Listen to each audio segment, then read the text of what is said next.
कर्नाटक में योगी भी fail, rally और रोड शो सब बेकार गए। जहां जहां योगी गए वहां वहां बीजेपी हारी। कर्नाटक में भाजपा बुरी तरह से चुनाव हार गई है। वही भाजपा जो हिजाब लेकर आई, वही भाजपा जो हिंदू हृदय सम्राट तक को लेकर आई, लेकिन हार से बच नहीं पाई। जी, हम बात कर रहे हैं देश के सबसे बड़े सूबे के मुख्यमंत्री योगी आदित्यनाथ की। और बात इसलिए कर रहे हैं क्योंकि जिन लोगों को ये लगता है कि हिंदुत्व का कार्ड खेलकर भाजपा चुनाव जीत जाएगी, उन लोगों को ये कहानी पूरी देखनी चाहिए। ये कहानी सच्ची घटना पर आधारित है, इसलिए अनुरोध है कि इसे भक्तगण न देखें, वरना उन्हें ठेस पहुंच सकती है।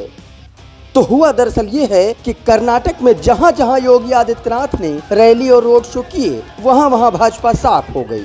ये वही योगी आदित्यनाथ हैं जो यूपी में अली और बजरंगबली को लाकर चुनाव पोलराइज करवा चुके हैं, लेकिन कर्नाटक में इन्हें बुरी तरह से निराशा हाथ लगी। कर्नाटक में बीजेपी का हिंदुत्व कार्ड कितना चला, ये बताते हैं। तो पूरे कर्नाटक विधानसभा चुनाव के दौरान योगी आदित्यनाथ ने 2 बार कर्नाटक का दौरा किया। इन दौरों में उन्होंने एक रैली और एक रोड शो किया। जिन 2 इलाकों में इन्होंने रैली और रोड शो किए, उन इलाकों में कुल मिलाकर 9 विधानसभा सीटें आती हैं।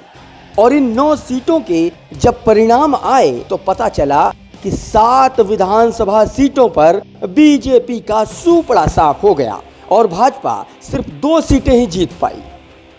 और इस तरह से कर्नाटक में बीजेपी का हिंदुत्व का ब्रांड एम्बेसडर फेल हो गया। इसके पीछे ध्रुवीकरण की राजनीति और इस पूरे चुनाव में ध्रुवीकरण का मुद्दा खूब उठा, या यूं कहें कि पूरा का पूरा चुनाव ही भारतीय जनता पार्टी ने हिंदू मुसलमान के नाम पर लड़ा। चुनाव से पहले हिजाब हलाल और फिर मुस्लिम आरक्षण को खत्म करने का मुद्दा चर्चा में रहा। चुनाव आते ही कांग्रेस ने बजरंग दल को बैन करने का वायदा करके नए सिरे से पोलराइजेशन की कोशिश की। भाजपा ने इसे बजरंगबली से जोड़ा, लेकिन ये दांव भी उसे काम नहीं आया।